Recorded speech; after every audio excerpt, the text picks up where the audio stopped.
Ghost transmutation is the switching of the mind from thoughts of physical sexual expression to the thoughts of some other nature. The transmutation of sexual desire drives the creative imagination. Sex transmutation will lift one to the status of a genius. Crack the mystery of sex transmutation. In simple language, transmutation is the conversion of the element or form of energy into another.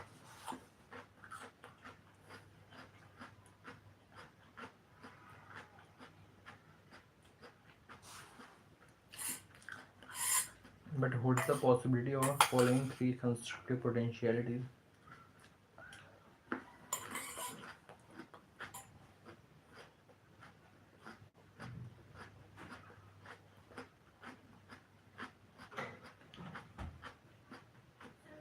Maintenance of health. तुम्हारे phone से Myntra login करने दो, मेरे वाला return पे 50 रुपए मांग रहा है। कोई नहीं। कोई नहीं मतलब?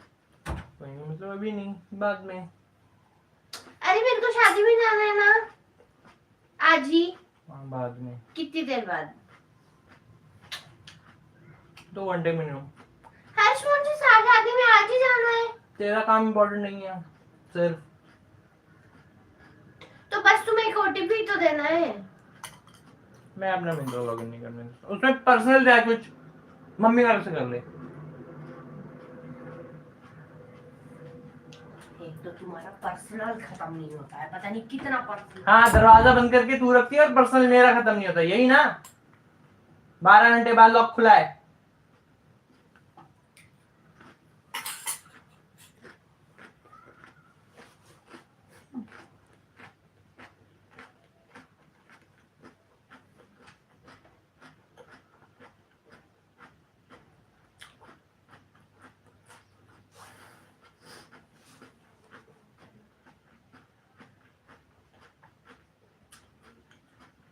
The perpetuation of mankind, the maintenance of health. As a therapeutic agency, it has no equal. The transformation of mediocrity into genius through transmutation. Transmutation.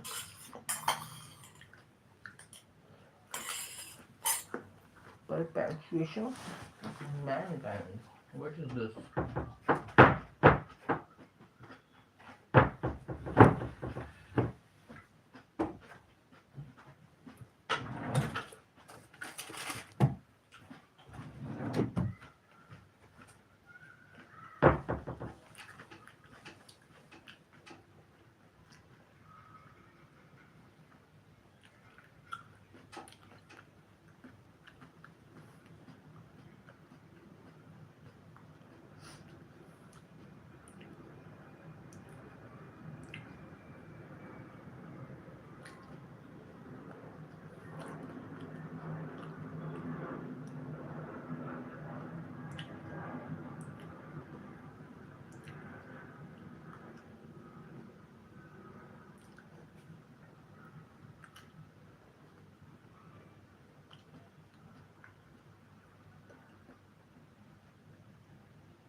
Perpetuation of mankind. Constructive potentialities. Sexual desire is the most powerful of human desires. When driven by the desire, people develop keenness of imagination, courage, willpower, persistence, and creative ability unknown to them at other times. So strong and impelling is the desire for sexual contact that people freely run the risk of life.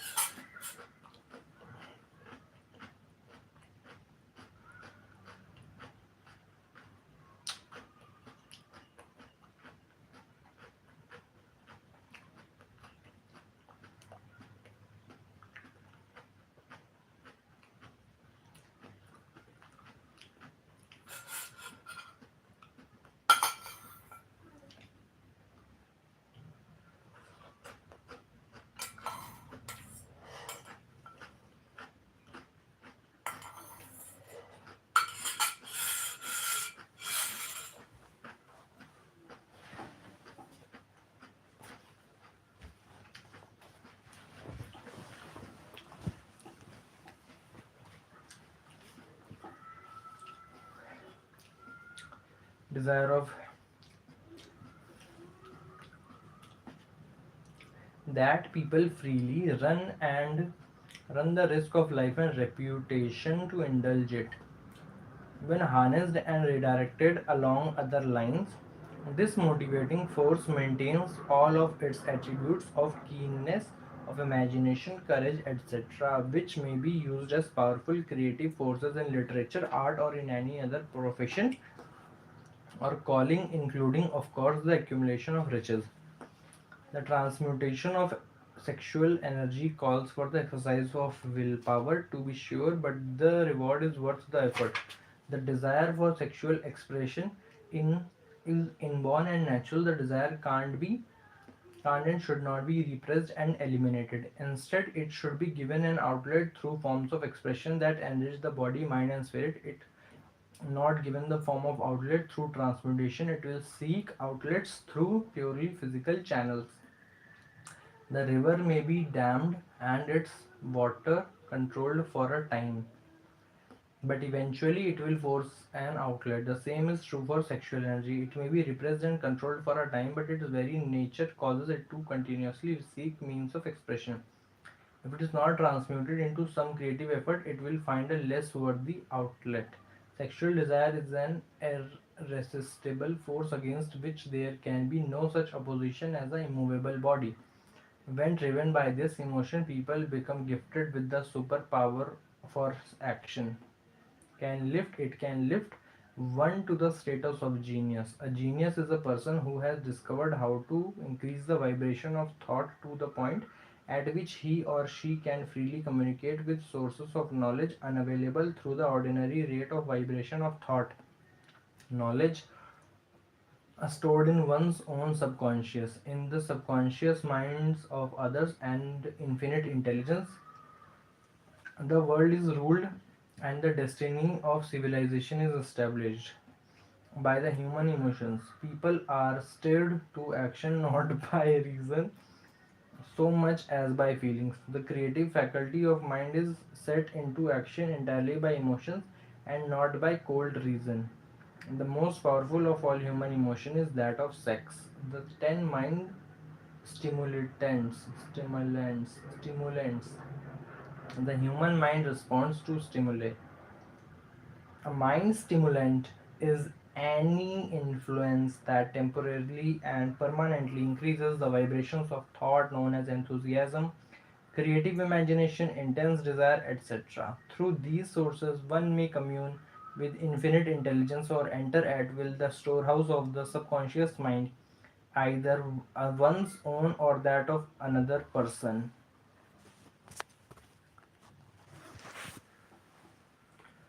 So, yes, the human mind responds to stimulations, that is also known as stimuli. A mind stimulant is any influence that temporarily or permanently increases the vibrations of thought known as enthusiasm, creative imagination, intense desire, etc. Through these sources, one may commune with infinite intelligence or enter at will the storehouse of the subconscious mind, either one's own or that of another person, thus achieving a state of genius. The stimuli to which the mind responds most freely are sexual desire, love, a burning desire for fame, power, or financial gain, money, music, friendship with those of the same or opposite sex, a mastermind alliance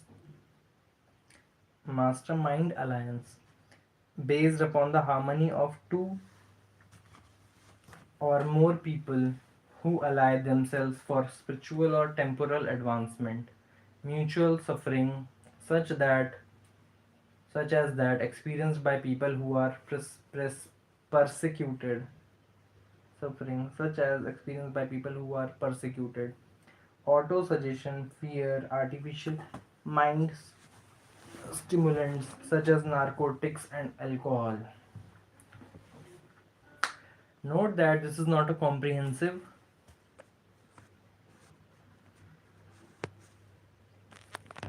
Ting, ting.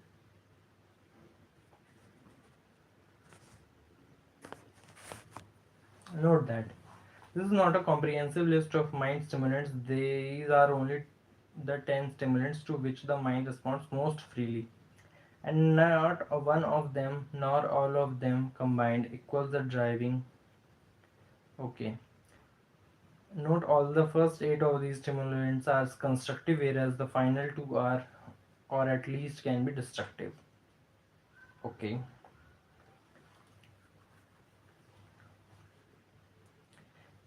Is by far the most intense and powerful of all mind stimuli, far more potent than all of the others combined. True that. The road to genius consists of the development, control, and use of energy. So it follows that transmutation of is a cyclical, cyclical, cyclical three-step process.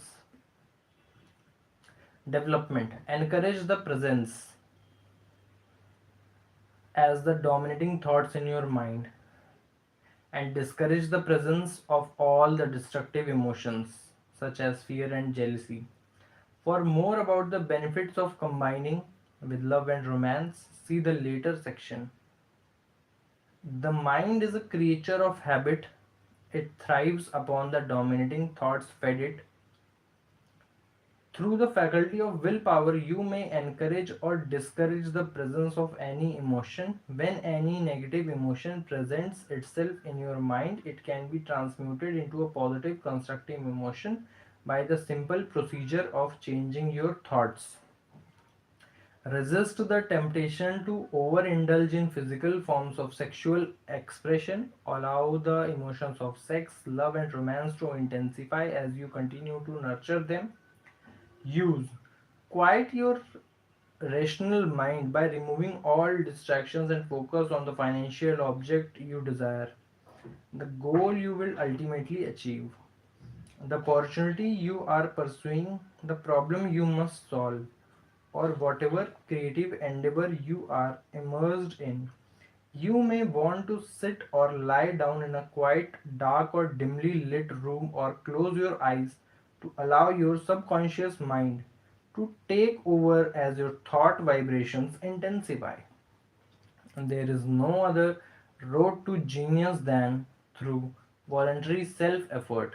People may attain to great heights of financial or business achievement solely by the driving force, but history is filled with evidence that they may and usually do carry with them certain character traits that rob them of the ability to either hold or enjoy their good fortune.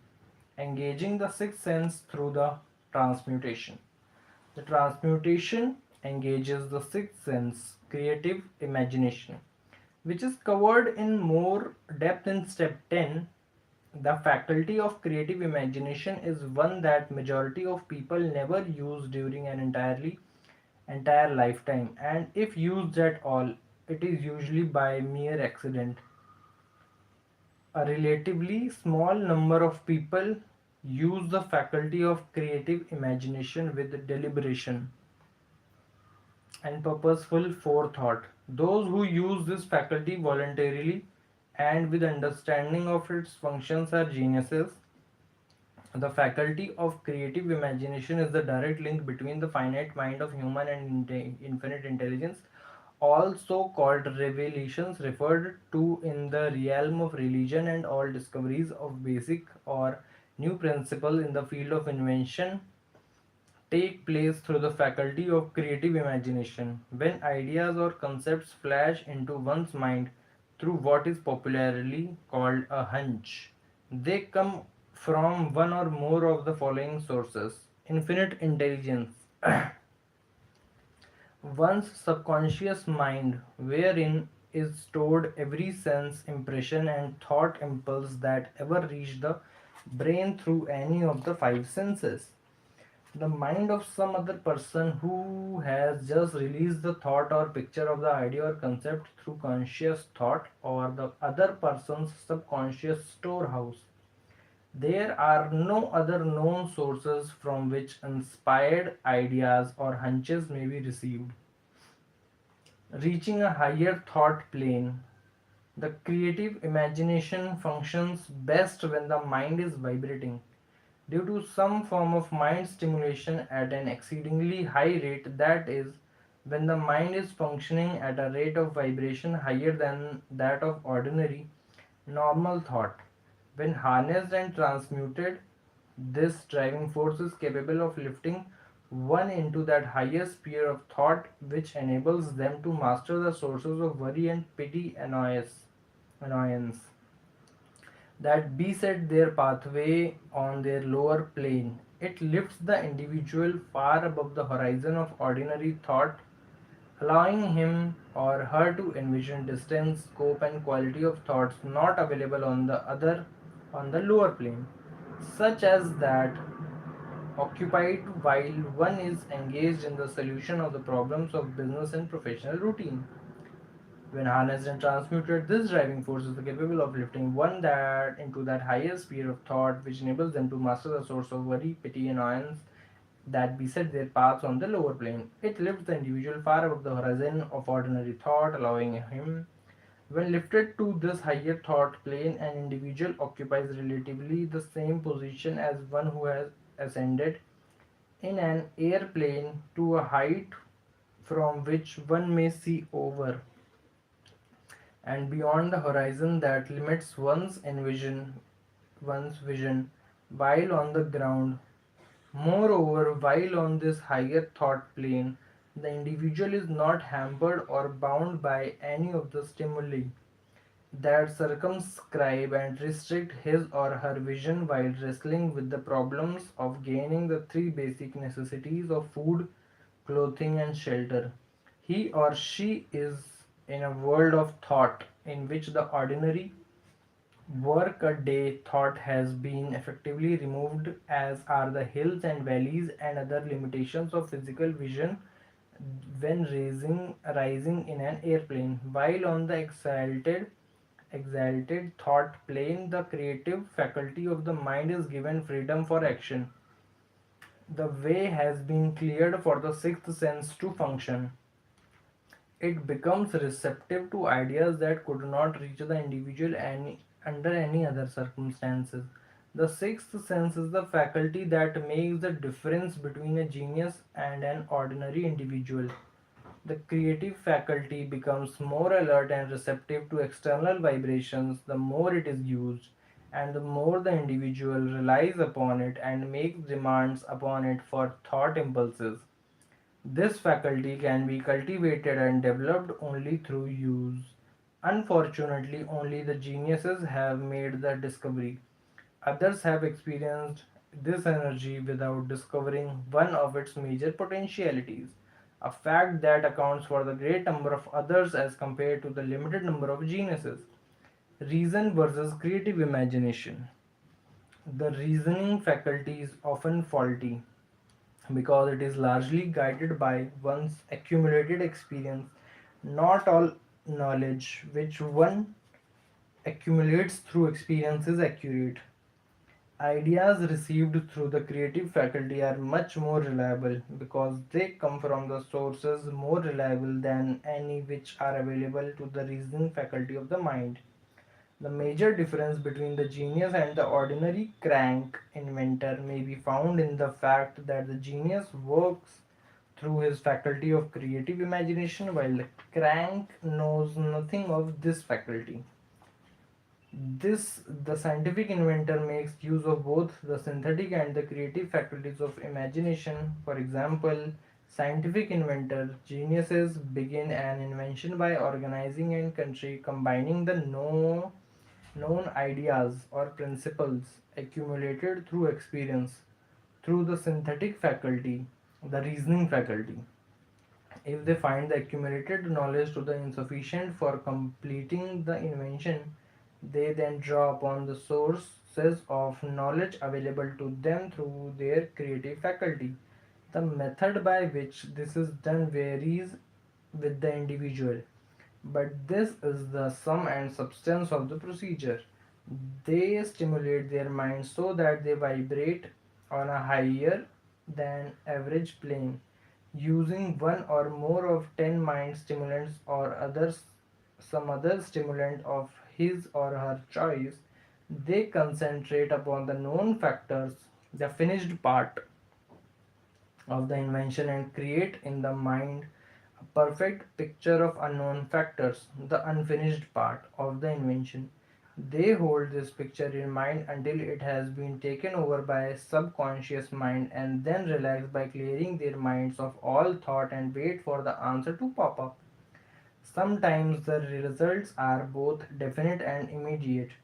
At other times, the results are negative, depending upon the state of development of the sixth sense, the creative faculty. Mr. Edison tried out more than 10,000 different combinations of ideas through the synthetic faculty of imagination before he tuned in through the creative faculty and got the answer that perfected the incandescent light. His experience was similar when he produced the talking machine. Dr. Elmer R. Gates, cultivating the use of creative faculty of Chevy Chase, Maryland, created more than 200 useful patents, many of them basic. Through the process of cultivating and using the creative faculty, his method is both significant and interesting to one interested in attaining to the status of genius, in which category Dr. Gates unquestionably belonged.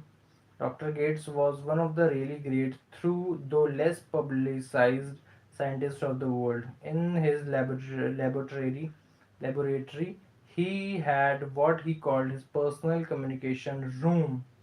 It was practically soundproof and so arranged that all light could be shut out.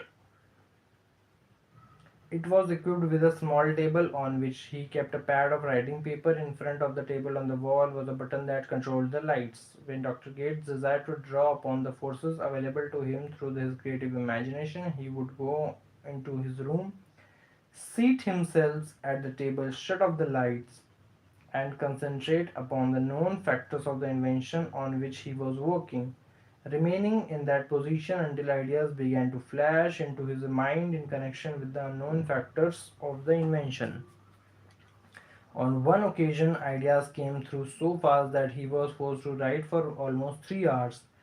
When the thoughts stopped flowing and he examined his notes, he found they contained a minute description of principles without parallel among the known data of the scientific world.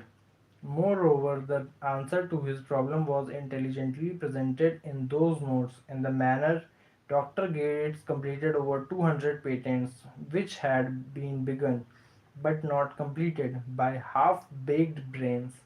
Evidence of the truth of this statement is in the United States Patent Office. Dr. Gates earned his living by sitting for ideas for individuals and corporations. Some of the largest corporations in America paid him substantial fees by the hour to sit for ideas. The creative imagination at work in other fields. The great artists, writers, musicians, and poets become great because they acquire the habit of relying upon the still small voice. that speaks from within. Through the faculty of creative imagination, it is a fact well known to people who have keen imagination that their best ideas come through so called hunches. What is hunches? भाई नींद आ रही है मेरी बड़ी तगड़ी पता नहीं. हाँ.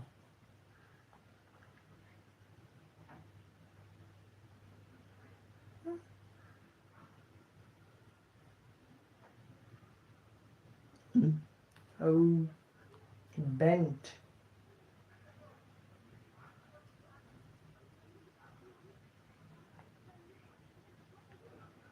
Thought of another feeling rather. Okay, basically gut feeling. Okay, hunch. Imagination that their best ideas come through so called hunches. There is a great orator who does not attain greatness until he closes his eyes and begins to rely entirely upon the faculty of creative imagination. When asked why he closed his eyes just before the climaxes of his oratory, he replied, I do it because then I speak through ideas which come to me from within. One of America's most successful and best known financiers followed the habit of closing his eyes for 2 or 3 minutes before making a decision. When asked why he did this, he replied, with my eyes closed, I am able to draw upon a source of superior intelligence and personal magnetism. A teacher who has trained and directed the efforts of more than 30,000 salespeople made the astounding discovery that highly the most efficient sales representatives.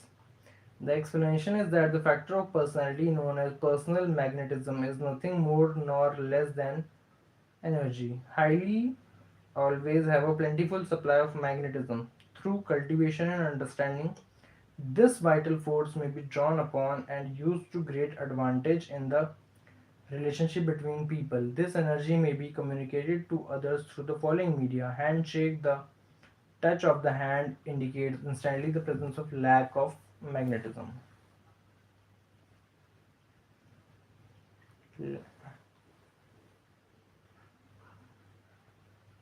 Or lack.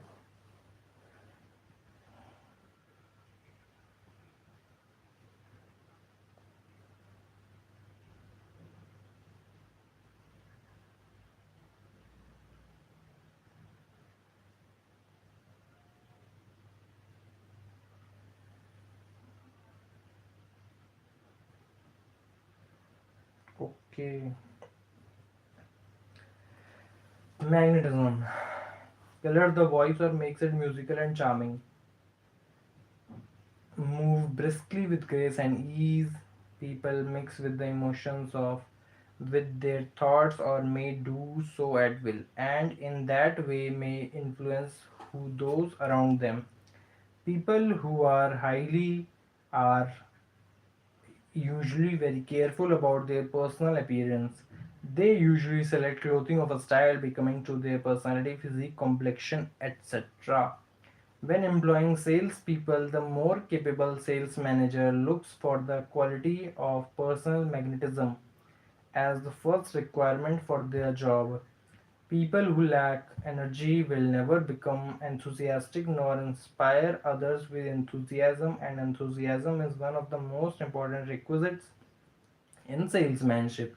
No matter what one is selling, the public speaker, orator, preacher, lawyer, or salesperson who is lacking energy is a flop as far as being able to influence others is concerned.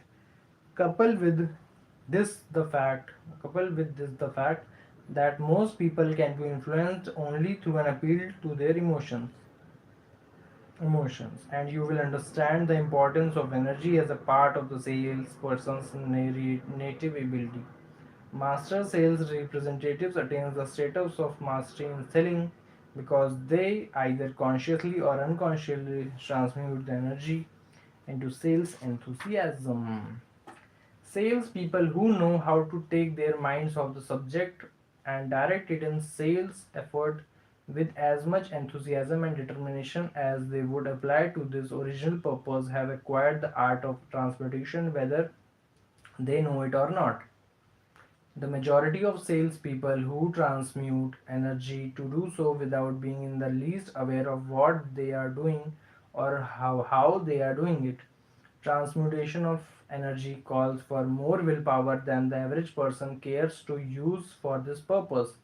Those who find it difficult to summon willpower sufficient for transmutation may gradually acquire this ability. Through this requires willpower. The reward for the practice is more than worth the effort. Gaining a deeper understanding. The entire subject of is one with which the majority of people appear to be unpardonably ignorant. Sexuality being grossly misunderstood, slandered, and burlesqued by the ignorant and the evil minded for so long that the very word sex is seldom used in polite society. Men and women who are known to be blessed, yes, blessed with highly sexed natures, are usually considered to be people around whom one must be careful. Instead of being called blessed, they are usually considered cursed. Millions of people, even in this age of enlightenment, have inferiority complexes that they developed because of this false belief that the highly sexed nature is a curse. These statements regarding the virtue of energy should not be construed as a justification of the libertine urge is a virtual only when used intelligently and discriminately. It may be misused and often is to such an extent that it debates instead of enriches. Debases instead of enriches both body and mind. Transmutation redirects this power to more productive endeavors. A highly nature is a blessing, not a curse. Widespread ignorance on the subject of la, la, la, la, la, la, la. The human brain is a broadcasting and receiving station for thought. Thought vibration, stepped up by emotion, can be broadcast and received by the brain. Your intangible, unseen self is more powerful than the physical self you perceive. Thought vibrations, stepped up by emotions, can be broadcast and received by the brain. Alright.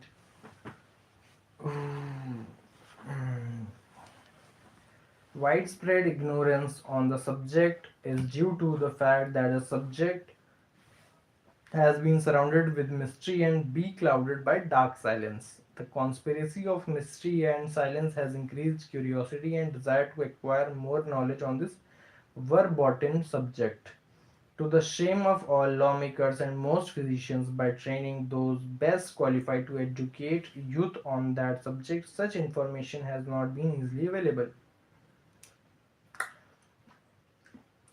Mighty urge to action, but its force are like a cyclone. They are often uncontrollable. When the emotion of love begins to mix itself with the emotion, the result is calmness of purpose, poise, accuracy of judgment, and balance.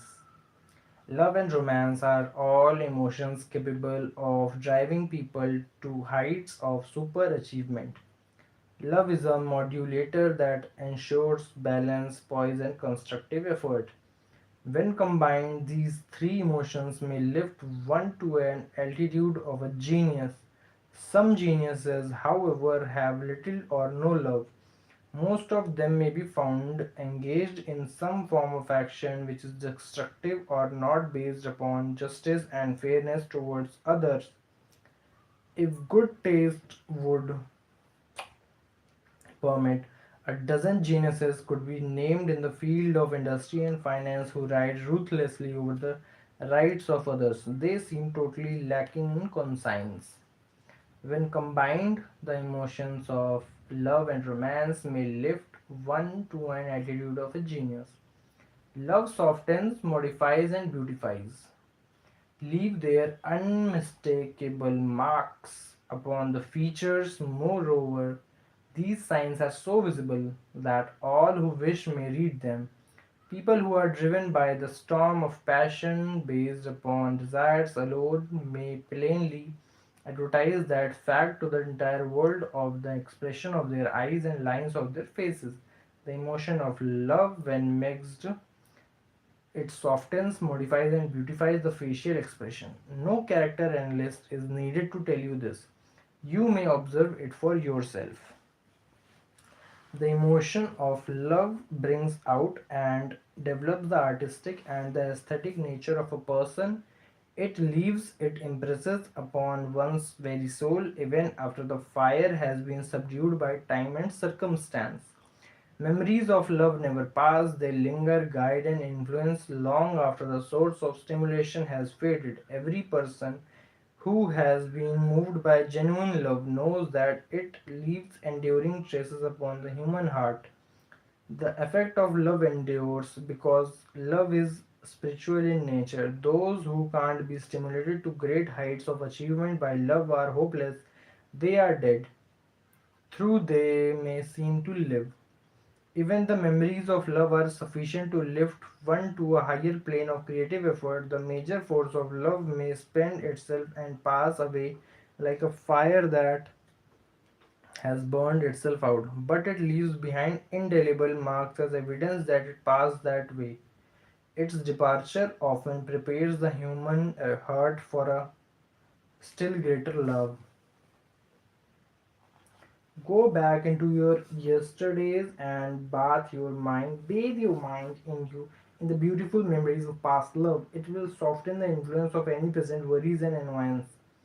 It will give you a source of escape from the unpleasant realities of life, and maybe, who knows, your mind will yield to you during this temporary retreat into the world of fantasy, ideas, or plans that may change the entire financial or spiritual status of your life.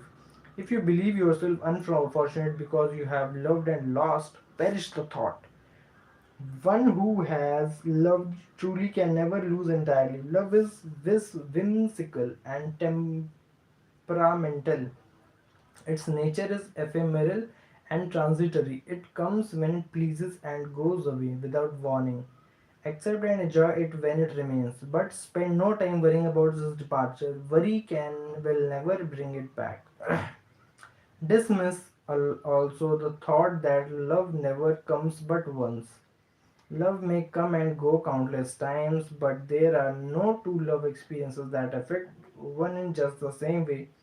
There may be, and there is usually is. One love experience that leaves a deeper imprint on the heart than all the others, but all love experiences are beneficial except to the person who becomes resentful and cynical when love makes its departure. There should be no disappointment over love, and there would be none if people understood the difference between the emotions. The major difference is that love is spiritual. Okay, no experience that touches the human heart with the spiritual force can possibly be harmful except through ignorance or jealousy. Okay. Love is without question life's greatest experience. It brings one into communion with infinite intelligence. When mixed with the emotions of romance and sex, it may lead one far up the ladder of creative effort. The emotions of love, sex, and romance are sides of the eternal triangle of achievement building genius. Nature creates geniuses through no other force.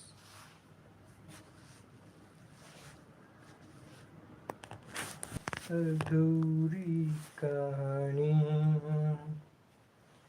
में तू था एक जन्नत सा था ये जहां के छोड़ गया मेरे नाम सा लिख के छोड़ गया हम तेरा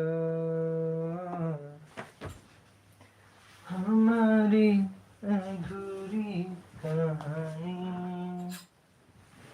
हमारी अधूरी कहानी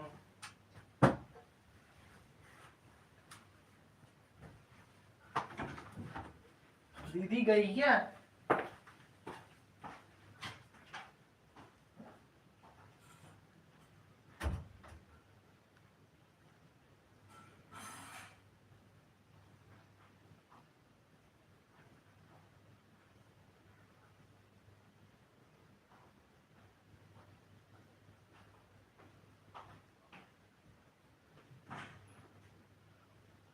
I'm consuming all kinds of English right now. You can, I can't believe that it doesn't allow me to inculcate my knowledge.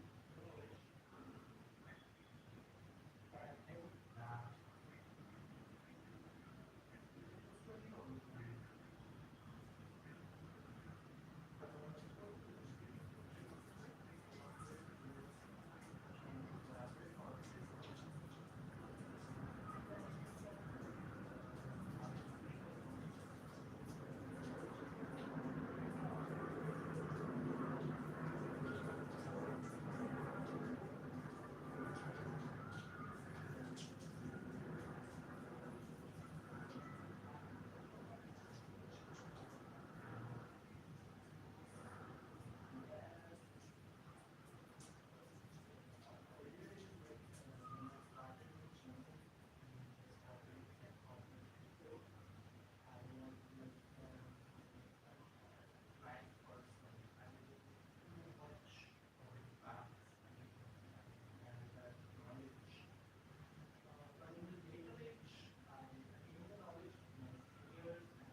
Really, यार